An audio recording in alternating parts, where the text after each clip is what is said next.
Hello students, welcome back to the solution series of Set Theory class 11th mathematics from R D Sharma book. अब अभी हम लोग जो left questions है हम लोग पिछले दो लेक्चर्स में जो एक्सरसाइज 1.4 है, फर्स्ट लेक्चर में 1 से 4 और सेकेंड लेक्चर में 5 से 8 तक कर चुके हैं। अब हमारा 9 से जो 15 क्वेश्चन है उसको हम लोग एक्सरसाइज में करेंगे लेवल 1 का, और लेवल 2 हम लोग नेक्स्ट लेक्चर में करेंगे। अब देखिए जो आपका क्वेश्चन नंबर 9 है, अब इसमें 9 और ऑनवर्ड जितने क्वेश्चन है उसमें सबसेट और प्रॉपर सेट और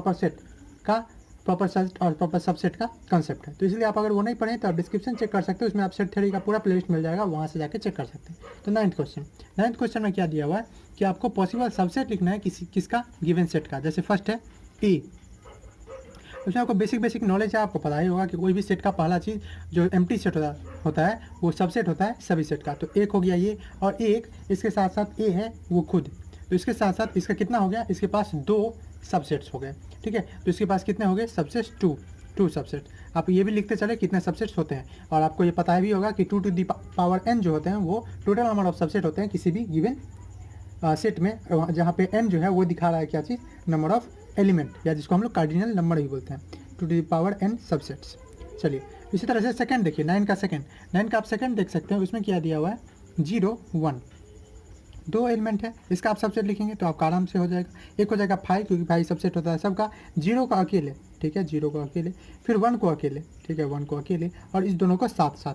तो ये क्या हो जाएगा 0 और 1, तो आपके पास कितने हो गए, ये इक्वल हैं 1 2 3 4, और हो गया 2 टू द पावर 2, तो हो गया 4 हो गया इसके हो गए। अब थर्ड देखिए, थर्ड आप यहाँ पे लिख देंगे सबसेट्स आर ये ओके, इतने 4 सबसेट्स, कितने हो गए 4 सब सेट्स।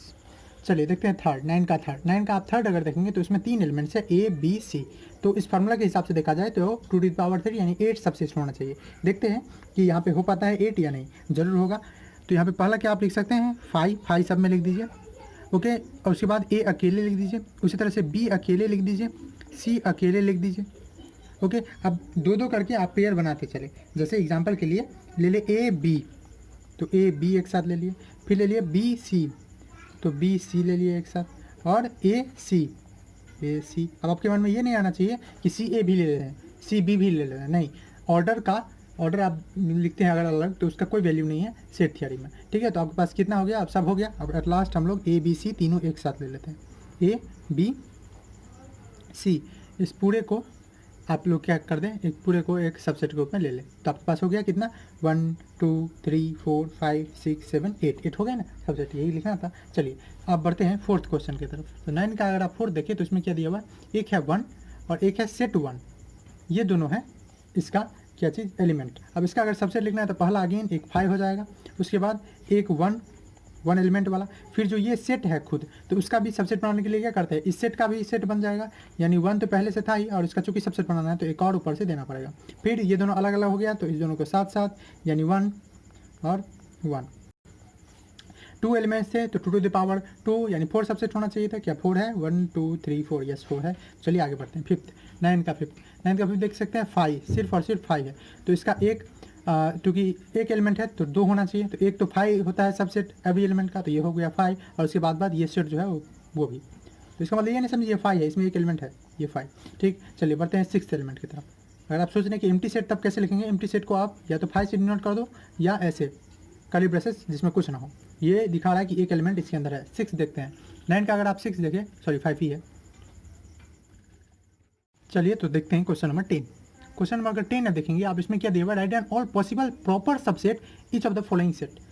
जो गिवन सेट है आपके पास, जैसे 10 का 1, उसमें क्या है 1 और 2, उसका प्रॉपर सबसेट लिखना है। प्रॉपर सबसेट और सबसेट में क्या अंतर है, तो देखिए प्रॉपर सबसेट जो होता है उसमें सारे सबसेट लिखते हैं एक्सेप्ट वो जो पूरा सेट है खुद, यानी इसका अगर हम लिखने चलेंगे 5, ठीक है, 1 को अकेले, 2 को अकेले। अब देखिए आपके मन में होगा ना कि 1 2 भी लिख देते हैं जैसा इसमें किए, यही चीज़ आपको प्रॉपर सबसेट में नहीं लिखना है। तो इसके इसमें कितने हो गए 3 प्रॉपर सेट, मतलब आप जो देखते थे उसमें किसमें सबसेट्स वाले में कि उसमें 2 टू द पावर n रहता था, इसमें 2 टू द पावर n तो रहता ही है लेकिन उससे एक कम रहता है, क्योंकि यहाँ पे जो सेट खुद है वो सबसेट नहीं बनता प्रॉपर सबसेट में, ओके। तो प्रॉपर सबसेट और सबसेट में क्या अंतर है, प्रॉपर सबसेट में सारे सबसेट लेते हैं एक्सेप्ट वो जो सेट खुद है वो नहीं लेते हैं, ओके। तो सेकंड देखते हैं, अब सेकंड में क्या दिया हो 1 2 3, इसमें सॉरी 1 2 3, इसमें कितने एलिमेंट है 3, कितना होना चाहिए तो 2 टू द पावर n यानी 2 टू द पावर 3 और उसमें से एक कम यानी 8 माइनस 1 7 होना चाहिए। देखते हैं इसका है क्या, एक 5 हो जाएगा,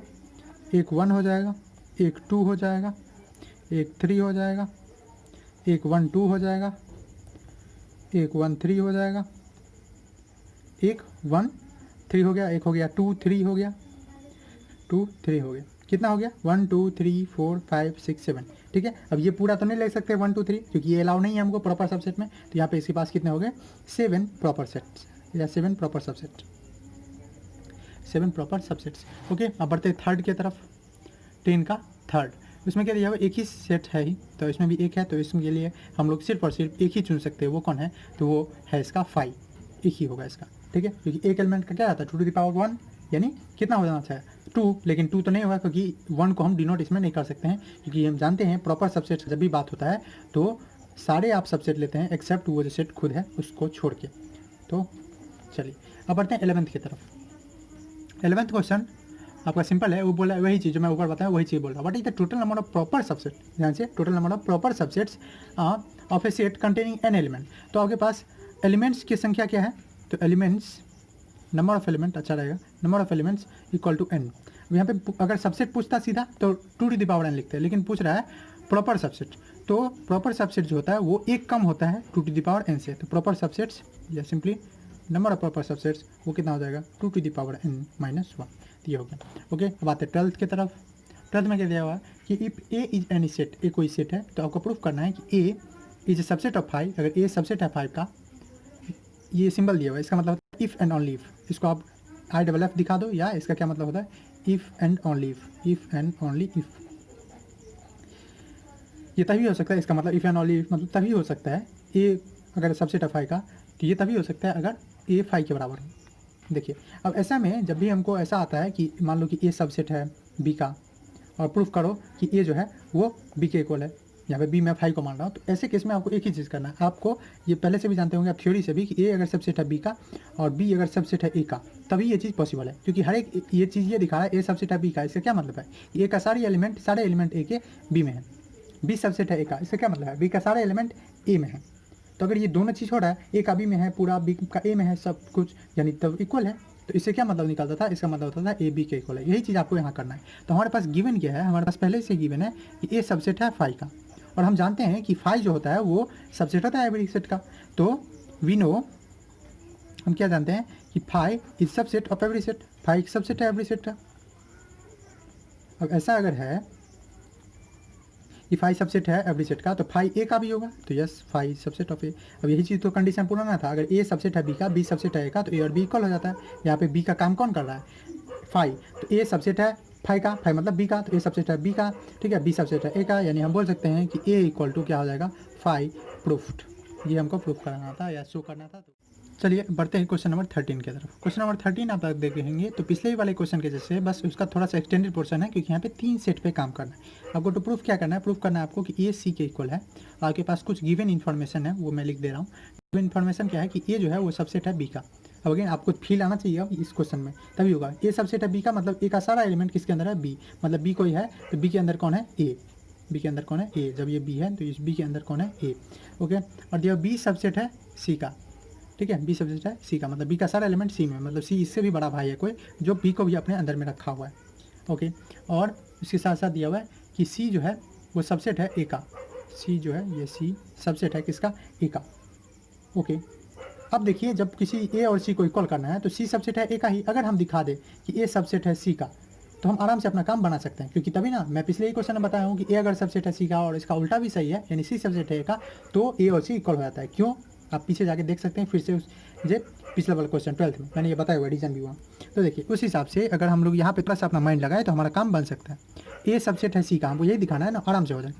ए सबसेट है बी का यानी ए का सारा एलिमेंट बी में है, हाँ है, और बी खुद किस में है सी में, बी खुद किस में है सी में। तो हम लोग इस दोनों को कलेक्टिवली अगर देखें ध्यान से तो ए किसके अंदर बी के अंदर, बी किसके अंदर सी के अंदर, ठीक। तो ए जब बी के अंदर है और बी खुद किसके अंदर है सी के, तो ए तो अपने आप सी के अंदर आ गया ना, ए अपने आप किसके अंदर आ गया सी के, यानी ए पार्ट हो गया सी का, यानी ए सबसेट हो गया सी का, हुआ कि नहीं? एग्जाम्पल में समझिए, ये है ए, कोई नाम है अमन, ठीक है, अमन, और इसका बमन, इसका चमन, ठीक है। तो जब अमन छोटा भाई है बमन से, और बमन से भी बड़ा भाई है कौन? चमन, यानी अब देख सकते हैं चमन सबसे बड़ा है, उससे छोटा कौन है? बमन, उससे अमन छोटा अमन। तो जब बमन से छोटा है अमन और चमन चूँकि सबसे बड़ा भाई है, तो चमन से तो छोटा होगा ही है, वही चीज़ मैं दिखा रहा हूँ। तो ए सबसेट हो गया सी का। अब जहाँ ये दोनों कंडीशन हो गया, तो इस दोनों कंडीशन से हम लोग बोल सकते हैं hence A equal to C. तो हम यहाँ लिख देंगे we know A is a subset of C and C is a subset of A. इसका मतलब हम लोग क्या बोल सकते हैं, या इम्प्लाइज या हेंस करके बोल सकते हैं कि ए इक्वल टू सी, और यही हमको क्या करना था? प्रूफ्ड। तो हम लोग प्रूफ कर दी, ठीक, सिंपल। क्वेश्चन नंबर 14 देखते हैं। 14 क्या बोल रहा है? How many elements has P of A. P of A मतलब power set. Power set simply means कि सेट ऑफ ऑल सबसेट। यहाँ पे पी ए जो दिखा रहा है, ये क्या दिखा रहा है? Set of all subset, set of all subset. इसको क्या बोलते हैं? सेट ऑफ ऑल सबसेट को बोलते हैं पावर सेट। पावर सेट, जैसे आप सबसेट लिखे थे ना, क्वेश्चन नंबर आप 9 देखिए, 10 देखिए, इसमें सबसेट लिखे थे ना, उस सब सबसेट को एक साथ एक सेट में रख लिया जाए, मतलब कर्ली ब्रेसेस में, तो उसको बोलते हैं पावर सेट, जिसमें सब रहता है, जितने सबसेट है वो सेट ऑफ ऑल सबसेट। अब यहाँ पे हमारे पास जो ए है वो ए दिया हुआ 5, ए में कोई एलिमेंट नहीं है, ए में कोई एलिमेंट नहीं भी है, फिर भी उसका एक तो सेट होगा, कौन? 5। तो इस तरह से हम इसका बोल सकते हैं कि इसके केस में अगर हम बात करें तो कितना होगा? 1 होगा, 1। वो 1 कौन होगा? तो 5 खुद जो होगा वो पी ए के अंदर आएगा। तो पी ए में सिर्फ और सिर्फ एक आया, कौन आया? 5, क्योंकि 5 सबसेट था, तो इस सबसेट का भी अपना एक सेट बना दो 5, यही हो जाएगा इसका 1। तो आप सिंपली इसमें लिख देंगे कि इसमें कितना हो जाएगा? 1। 15 पे आता है।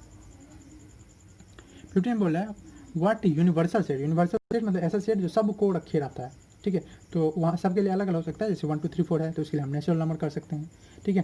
अगर माइनस वाला भी है तो इंटीजर कर सकते हैं, उससे भी बड़ा है फ्रैक्शन वाला है और उसमें भी पॉजिटिव निगेटिव है तो रेशनल या रियल नंबर बोल सकते हैं। उसी तरह से 15 नंबर है। बोले what is universal set you would propose. आप प्रपोज करना है, आपको बताना है ईच ऑफ द फॉलोइंग के लिए।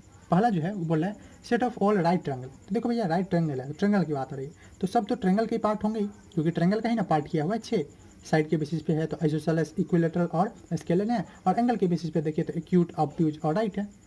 तो अगर हम यहाँ पे फर्स्ट के लिए प्रपोज कर दें, चूँकि set of all right triangle है, तो इसके लिए अगर मैं सीधा ही बोल दूँ कि set of all triangle right triangle, तो इसके लिए मैं यूनिवर्सल सेट को प्रपोज कर दूँ क्या? Set of all triangle. और वो ट्रायंगल किस में? Triangles in a plane. ये ट्रायंगल सिंबल है, आई होप कि आपको आता होगा, ठीक है। सेकंड आप जानते होंगे, मतलब ये ट्रायंगल का सेकंड जो है वो क्या बताता है? ये भी है set of all isosceles triangle, जितने आइसोसेलेस ट्रायंगल है उसके। तो इसमें भी चूंकि आइसोसेलेस ट्रायंगल की बात हो रही है, तो ये भी एक ट्रायंगल ही होने वाला है, तो इसमें भी हम यूनिवर्सल सेट किसको प्रपोज करेंगे? Set of all triangles in a plane. क्योंकि प्लेन बदलेगा तो वहाँ पे एक स्पेशल केस आता है, इसीलिए आप सीधा रखेंगे एक प्लेन में जितने ट्रायंगल है उसी का वही हो जाएगा यूनिवर्सल सेट। किसका? सेट ऑफ ऑल आइसोसेलेस या set of all right triangle. तो दोनों का आप एक ही आंसर लिख सकते हैं, या इसके लिए आप अपने आप भी चूज कर सकते हैं। यही क्वेश्चन हुआ कहाँ से आपका 9 से 15 तक का। आई होप कि आपको सब कुछ क्लियर हो गया होगा। अगर आपको फिर भी कोई डाउट है तो आप कमेंट कर सकते हैं, वीडियो अच्छा लगा हो तो लाइक कर सकते हैं, दोस्तों के साथ शेयर कर सकते हैं, और चैनल को सब्सक्राइब नहीं है तो सब्सक्राइब कर सकते हैं। इसी तरह से देखते रहिए। Thanks for watching.